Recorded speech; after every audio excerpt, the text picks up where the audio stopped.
महसूस कर सकता हूँ। यहाँ पर एनाकोंडा जैसी खतरनाक जीवों का बसेरा हो सकता है। 2 दिनों से मैंने ठीक से खाना नहीं खाया है और मैं इस दावत का भरपूर फायदा उठाऊंगा।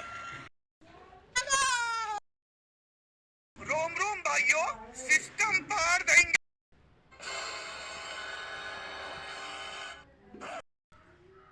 ऐसा मत करो मेरी जान। लेकिन ये साला कर क्या रहा है यहाँ पे? ओह शिट यार।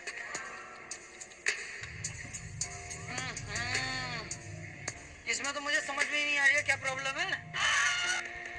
अरे देवा, ये गड़बड़ है बाबा। तुम खुद देखो, ये देखो, है मुझसे कोई स्मार्ट? बताओ खुद, नहीं तुम खुद देखो। नशा शराब में होता तो नाचती बोतल। पुराना लोहा टीना प्लास्टिक के जूता चप्पल